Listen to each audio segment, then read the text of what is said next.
Hey, what's up, everybody? Welcome to Goaltending, where your why is bigger than your excuses. Today, we're diving into step 3 of the 5-step process to goaltending. I'm so excited to share the journey with you.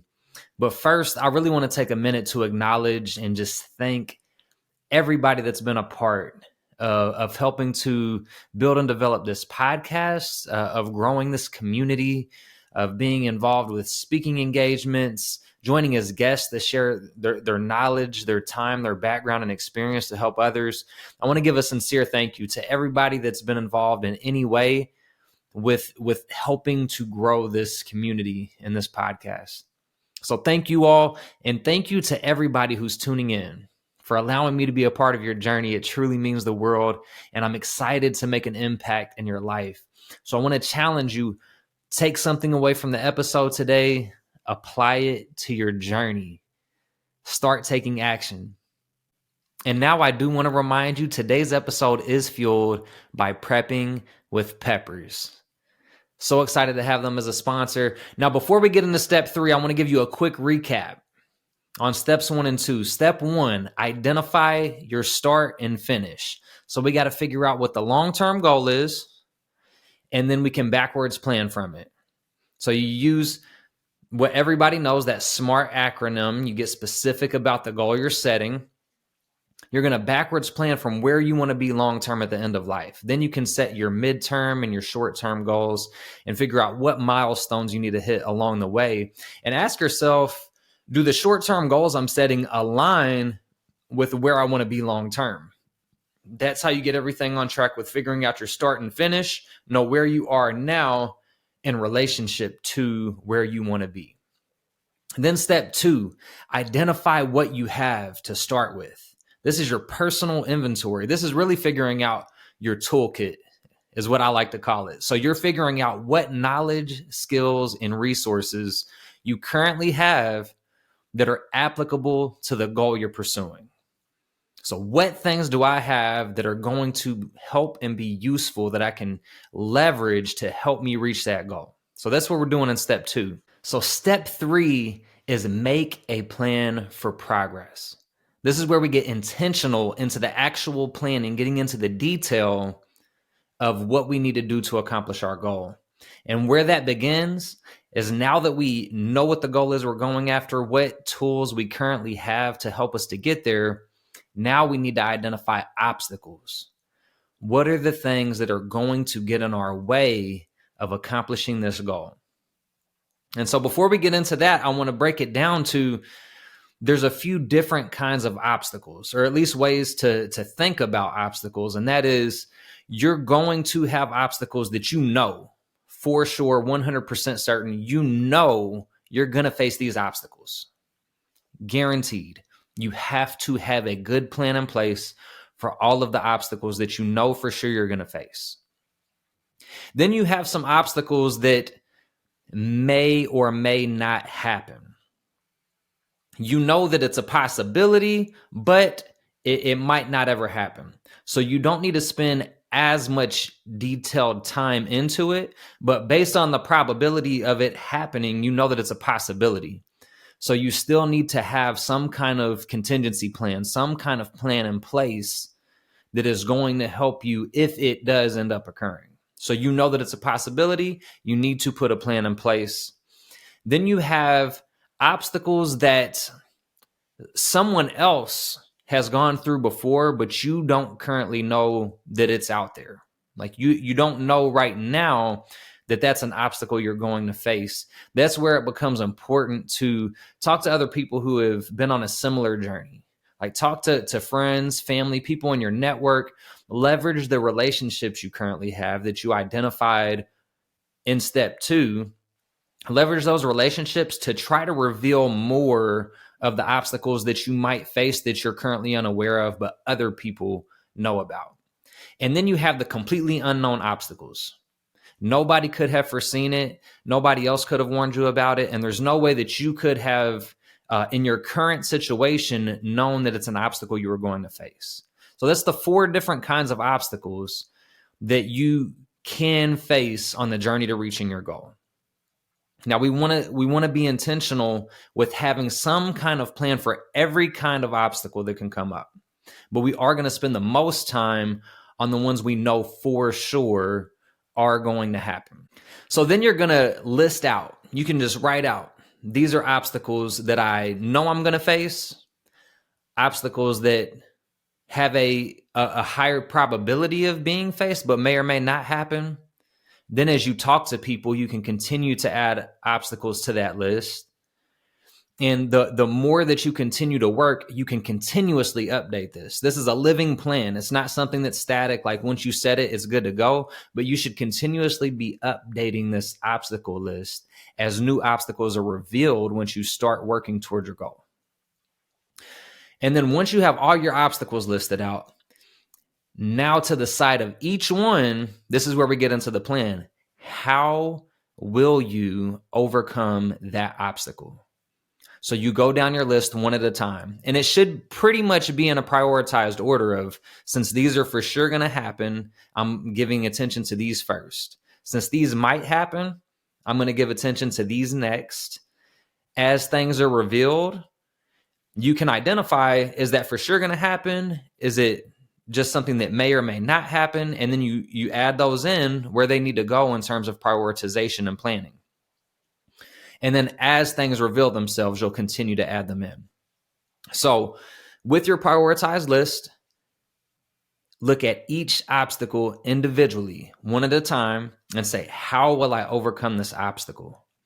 And basically, you're going to look back at the things you identified in step 2, your tools. So I already know I have these knowledge, skills, and resources to help me along the journey. Now that I know the obstacles I'm going to face, how can I leverage my toolkit to help me overcome the obstacles? So you need a very detailed plan in place. Health, fitness, fat loss, sleep, all goals that are impacted by the fuel you put into your body. I've tried meal prepping at home, and I've tried multiple meal prep companies, including those that deliver, but I'll be honest, nothing has been better than the meals I get from Prepping with Peppers. They offer fresh, never frozen meals on a weekly rotating basis, so you don't have to get tired of eating the same meals over and over again. So save yourself some time for the things that matter most by ordering your meals at preppingwithpeppers.com. So what I'll say is, for sure, there is a common obstacle that everybody faces: counterproductive thinking. We have thoughts about what's going on that do not serve us in reaching our goal. They hold us back. It can be things like, I deserve 15 more minutes of sleep because I've been working hard, so I'm going to hit the snooze button. That sounds good in the moment, right? Like, I have been working hard, so I deserve this extra sleep. But you're also breaking the promise to yourself in terms of you told yourself when you needed to get up and why. So now you're sleeping instead of doing something that you told yourself you were going to do. So you broke a promise to yourself. You threw off your plan and your timeline for the day. So that counterproductive thought of, I deserve this. Yeah, you got that extra sleep, but you did it at the sacrifice of your goal. So it's a counterproductive thought. Now, here's a good one. Since we're going into summertime, I know that the weather can have an impact on how you feel about eating and drinking. So you might say, it's great weather outside to sit on a patio and have a glass of wine or a margarita or have a drink, right? Enjoy the weather. And so because there's nice weather out, situationally, you are thinking it's okay for me to have something that might not be productive toward my goal. Like, I know that alcohol is not going to help my mental capacity with clearly thinking and working toward the things that I want to work toward. I know that if I have health, fitness, nutrition goals, I know that drinking alcohol is counterproductive to all of those things. And due to a situational environment of like, it's just nice weather, so I feel like I should, let loose, like have a drink or have a cheat meal or, enjoy something else that's not productive because of the weather or because my friends are hanging out and I'm going to do it to be social. Those are counterproductive thoughts that are going to lead to behaviors that are counterproductive to your goal. So ultimately, they do not serve you. Or you might have one that's like, I wish I had started whatever the goal is in my early 20s. And now I feel like it's too late to get started. As long as you have air in your lungs, it is not too late to go after the goal you want to go after. It's not too late to start taking action toward what you want to do. But if you are thinking that it's too late, then it is. If you're telling yourself you can't go after it because of the age you are or the point you are at in life now, then you will not go after it. It's a counterproductive thought, because as long as you can breathe, as long as you can move, you have the ability to take action, but you're allowing your thoughts to dictate whether or not you take action toward that. And it's holding you back. So there's just a few examples of how counterproductive thinking can be an obstacle, where you get in your own way of the goals that you want to go after and accomplish. Now, every goal is going to be different. So we're not all going to face the same exact obstacles. But that counterproductive thinking, that's a common one. The time management, it's a common one. There's a lot of different things for you to think about. But like I said, you'll have things that you know for sure. When you think about your goal, you're going to hit an obstacle, and you need to put a plan in place. Now, the next part of this, once you've gone through your obstacles and you've gone through looking at how you plan to overcome them by using the knowledge, skills, and resources that you currently have, you might identify that you're going to face obstacles that you are not currently equipped to overcome.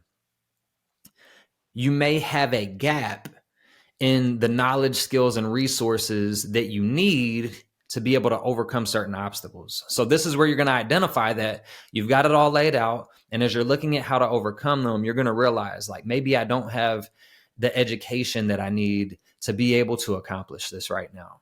Maybe I don't have a relationship that I need to be able to accomplish this right now. Or there's a skill that I just don't have that I know I'm going to need. So if once you identify those gaps, that's the next part of your plan.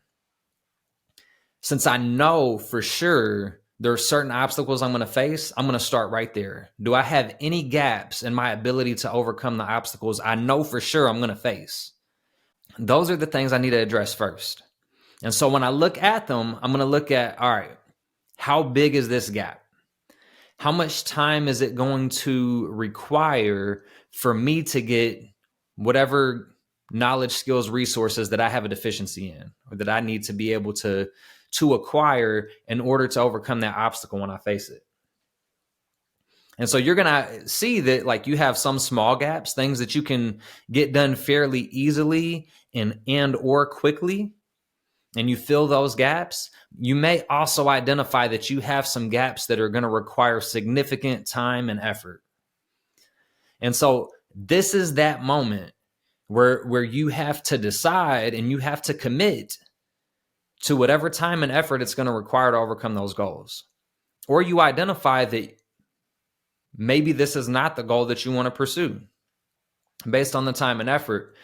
But before you decide to not pursue it, you really need to do a self-evaluation, internal evaluation of if that's something you really want. Because when you were looking at where you want to be long-term and you're looking at the goals that you want to accomplish along the way to get there, you should have already identified that there's a significant reason you want to go after this goal. You should have a very strong why behind it. So something requiring a lot of time and effort should not be enough to hold you back. However, it is possible for something that you hadn't initially thought of to come up to where you realize that this isn't worth the time, the effort, and there are other goals that you could work toward to help you reach your long-term goals that are going to be more efficient and still help you get to where you want to be.